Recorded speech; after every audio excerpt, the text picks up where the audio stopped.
মেলা মেলা মেলা বিজ্ঞাপন চলছে। এটা হচ্ছে আমার হাতের নিজস্ব হাতের আচার তৈরি করার মেলা। যদিও আমি বিক্রি করব না, এটা আমি নিজে বাসায় খাবো। দুষ্টামি করি বলছি মেলা মেলা মেলা। যাই হোক, কিভাবে কি দিয়ে তৈরি করছি সঙ্গে থাকুন, দেখতে থাকুন। আসসালামু আলাইকুম। রোজি কুকিং চ্যানেলে সবাইকে স্বাগতম। হঠাৎ করে মনে হলো অনেক আইটেম আচার তৈরি করব, যেটা আমার ফ্রিজে শুধু সাজিয়ে রাখবো। আমার বাসায় যদিও শুধু আমি আর আমার মেয়ে অল্প একটু একটু আচার পছন্দ করি, কিন্তু আমার ছেলের বাসায় আচার খায় না। আর এখন যেহেতু পরীক্ষা চলছে, আরও একটু সময় নেই আমার মেয়ের। ঘুরে ফিরে যেই কাজ সেই কথা, আমি একদম অনেকগুলো আচার তৈরি করে সংরক্ষণ করব।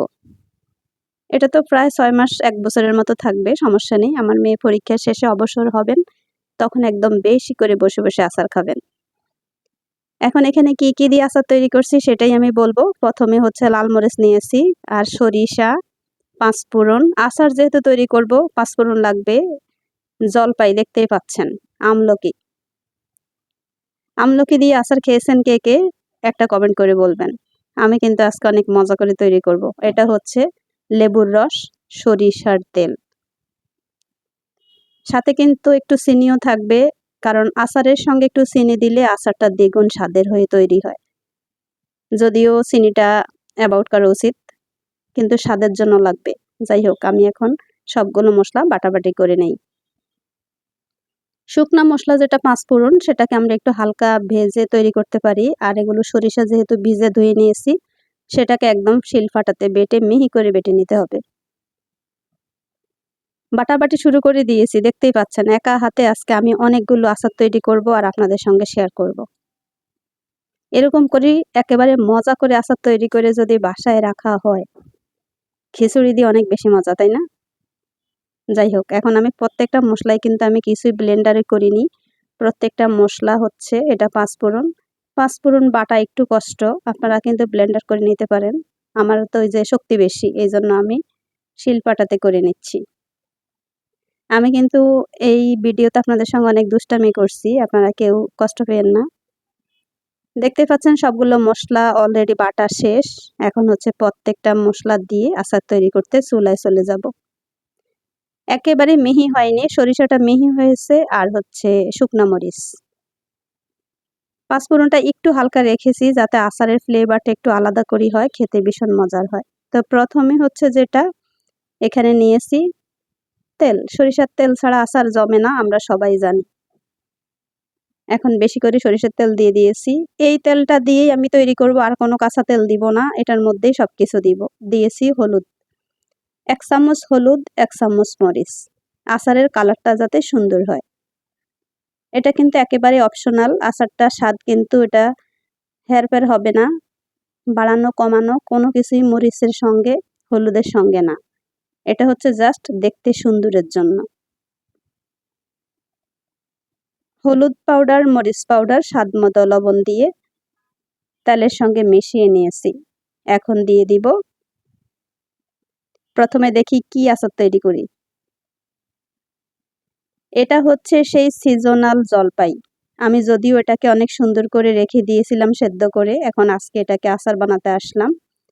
তো প্রথমে হচ্ছে জলপাইয়ের আচারটা তৈরি করব, কারণ এটাকে অনেকটা দিন ধরে ফ্রিজে রেখেছি। এখন তাড়াতাড়ি করে এটা দিয়ে আচার তৈরি করে ফেলি। প্রত্যেকটা আচার কিন্তু 5 থেকে 10 মিনিটের মধ্যেই হয়ে যাবে, সময়টা খুবই কম লাগবে। আমি যেহেতু নর্মাল প্রসেসে আচার তৈরি করব, সো কষ্ট কম হবে, আপনারা বুঝতেই পারছেন। দিয়ে দিয়েছি সরিষা বাটা, সঙ্গে হচ্ছে রসুন। আস্ত রসুন দিয়েছি যাতে করে রসুনটা আমরা যখন খিচুড়ির সঙ্গে আচারটা খাবো, রসুনটা থেতু করে নিয়ে খাবো, ওফ ভীষণ মজার হবে, তাই না? ঢাকার বাজারে বিভিন্ন মেলাতে আচারের মেলা হয়ে থাকে, হরেক রকমের আচার। দেখার পরে মনে হবে কত শত রকমের আইটেমের আচার বানাতে পারে মানুষ, ওটা খেতেও কিন্তু ভীষণ মজার। তাই আমি আজকে 8 আইটেম, 1-2 আইটেম নয়, 8 আইটেম আচার তৈরি করব। দেখতেই পেয়েছেন সরিষাটা সুন্দর করে মেশানো শেষে কত সুন্দর লাগছে। সঙ্গে দিব এখন লেবুর রস। আমরা ভিনেগার কিনে আচার তৈরি করে থাকি, চিন্তা করলাম ন্যাচারাল জিনিস দিয়ে তৈরি করি। এটা হচ্ছে লেবুটাকে চিপে নিয়ে রস তৈরি করে নিয়েছি। আর এই লেবুর রসটা দেওয়ার ফলে আমার আচার কমের পক্ষে ১ বছর ভালো থাকবে। ওফ! দেখতেই পাচ্ছেন কালারটা কত সুন্দর লেগেছে। এটা দেখার পরে মনে হচ্ছে আচারটা সুস্বাদু হবে, তাই না? এমনিতেই আচারটা অনেক বেশি টেস্টি হবে। যেহেতু আগে থেকে জলপাইটা সেদ্ধ করা ছিল, সো আমাদের এখন অত বেশি সেদ্ধ করতে হবে না। মরিচ বাটা দিয়ে দিয়েছি। এটা হচ্ছে টক ঝাল মিষ্টি আচার হবে।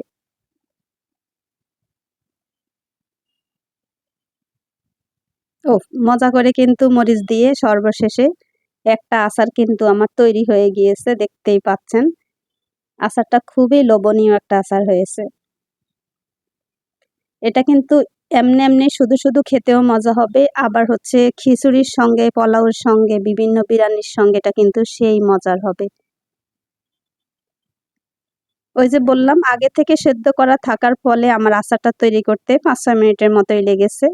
সর্বোচ্চ ১০ মিনিট সবকিছু মিলিয়ে ঝিলিয়ে। তারপর আমি এখন ওই প্যানের মধ্যেই কড়াইয়ের মধ্যে আরেকটা আচার তৈরি করতে যাচ্ছি। প্রথমে ওই আগেরটার মতো করে দিয়ে দিয়েছি সরিষার তেল, দিয়েছি রসুন। এখন সঙ্গে দিব পাঁচফোড়ন। এখানে একটু বেশি করে পাঁচফোড়ন দিয়েছি। এটাকে এখন একটা বোম্বে মরিচ দিয়েছি সঙ্গে, কামরাঙ্গা মরিচ বলে যেটাকে। অল্প একটু হলে ১ চিমটি হলুদ পাউডার, ১ চিমটি মরিচ পাউডার। আমলকিটা একটু থাকে, ঝাঁঝালো থাকে, যেটা হচ্ছে তার রিয়েল ফ্লেভারই হচ্ছে ঝাঁঝালো। সো এখানে মসলা অত বেশি দিতে হবে না, একেবারে অল্প মসলা দিয়ে বানিয়ে ফেলবো আমলকির আচার। দেখতেই পেয়েছেন সবগুলো মসলার সঙ্গে একসঙ্গে ভালো করে এটাকে মিশিয়ে নিতে হবে। ওই যে বললাম আগে থেকে এটা সবগুলোই সেদ্ধ করা ছিল, তাই আমার আচার বানাতে ৫ থেকে ১০ মিনিটের মধ্যে হয়ে যাবে। স্বাদমতো লবণ দিয়ে দিয়েছি, লেবুর রস। লেবুর রস দেওয়ার ফলে একই কথা বারবার বলছি, আপনারা কিন্তু ভিনেগার না কিনে লেবুর রস দিয়েও আচার বানিয়ে রাখতে পারবেন বেশ কিছুদিন। যদিও আচার জাতীয় জিনিস কিন্তু শুধু আমার ঘরেই অবশিষ্ট থাকে অনেকটা দিন, বাট যারা আচার পছন্দ করে বাসায় বাচ্চা থাকে সবাই কিন্তু এটা কাড়াকাড়ি করে খেয়ে ফেলে। এখন আমি একটু ডেকে দেই। এটা থেকে অনেকটাই পানি বেরিয়েছে, দেখতেই পাচ্ছেন। আমি এখন এটাকে ডেকে দিয়ে একবারে ১০ মিনিটের মধ্যেই তুলে নিব। সর্বশেষে পানিটা যখন শুকিয়ে গেছে, তেলের উপর বেশি উঠছে, তখন আমি আচারটাকে নামিয়ে নিচ্ছি।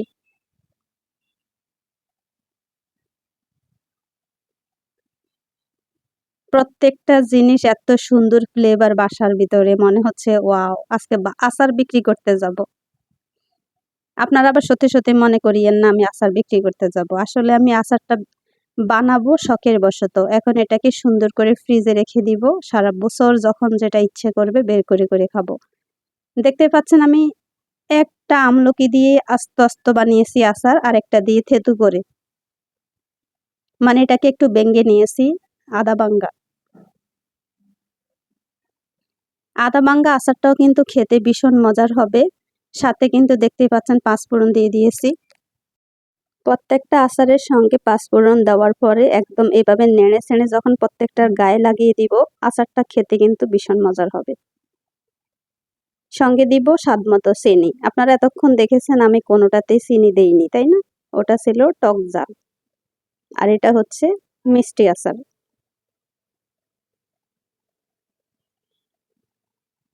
অনেকেই আছেন মিষ্টি জাতীয় আচার খেতে পছন্দ করেন না, টক আচার খেতে পছন্দ করেন। আমার এখানে সব রকমের আচারই থাকবে, টক, মিষ্টি, ঝাল থাকবে, শুধু মিষ্টি আচার থাকবে, শুধু টক আচারও থাকবে। যে যেটা পছন্দ করে সেটাই খেয়ে নিতে পারবে। বিশেষ করে মেয়েটার পরীক্ষা শেষে আমি অনেকগুলো গেস্ট আপ্যায়ন করব ইনশাল্লাহ। তখন আমি সবাইকে এরকম আচার দিয়ে খাওয়াবো সব খাবার। ওয়াও! দেখতেই পাচ্ছেন এখনো অর্ধেকটা মসলা রয়ে গেছে। এখন আমি এটাকে আরো আচার দিব, সেই আচার তৈরি করার জন্য মসলার মধ্যে একটু পানি দিয়ে লিকুইড করে নেই।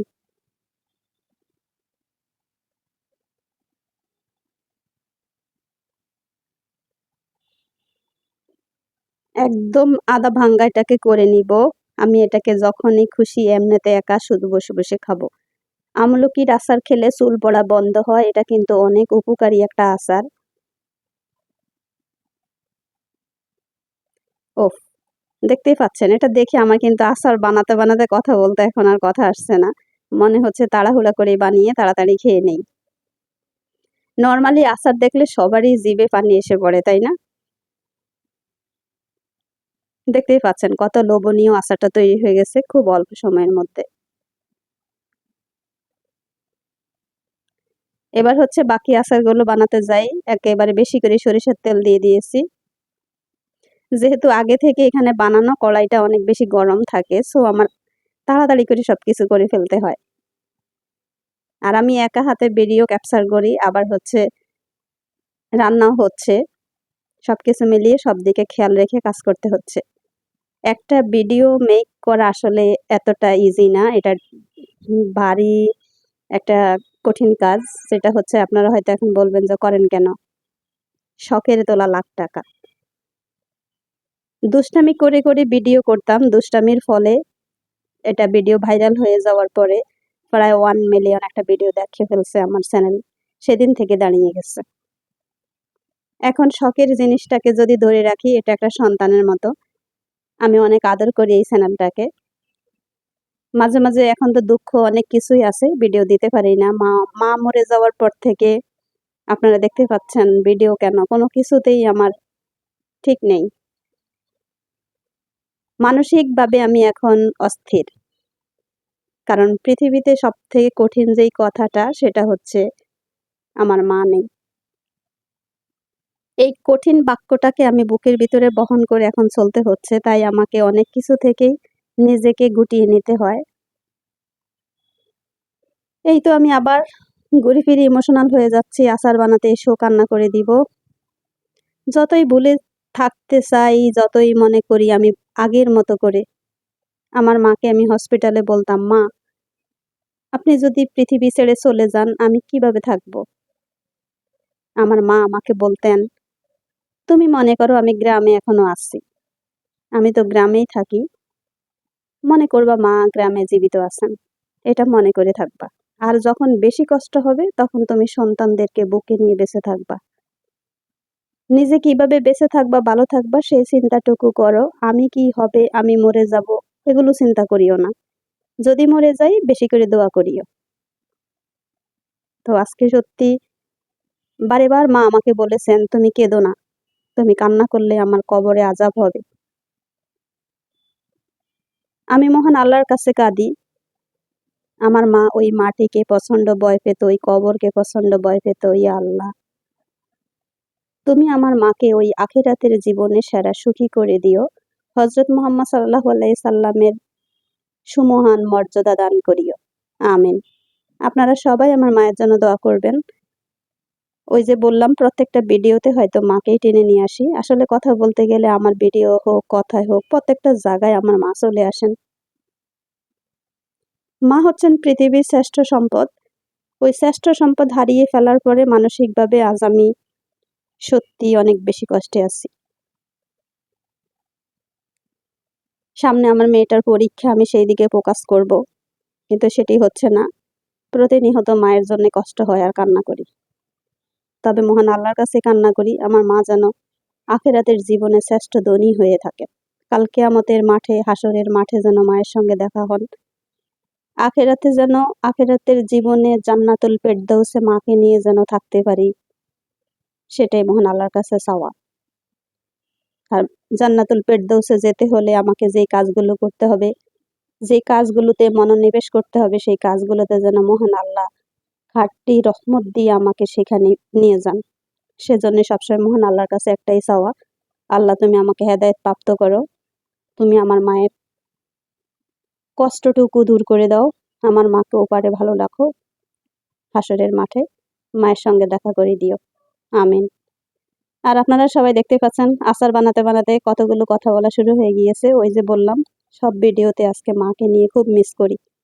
কোনো একটা সময় যদি আমি এরকম আচার বানিয়ে মায়ের সামনে দিতাম, মা ভীষণ খুশি হতেন। আমার জীবনে একটাই সান্ত্বনা, আমার জীবনে আমি আমার মাকে অন্তত এইটুকু করতে পেরেছি। এমন পৃথিবীতে কত সন্তান আছে মায়ের জন্য কিছুই করতে পারে না।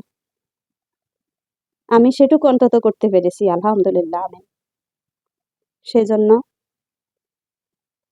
পৃথিবীতে সবাই যারা মা আছে, বেঁচে আছেন, সেবা করে দোয়া নেন। একদিন হারিয়ে ফেলবেন, আমার মতো এরকম করে হাহাকার বুকের মধ্যে নিয়ে বেঁচে থাকতে হবে।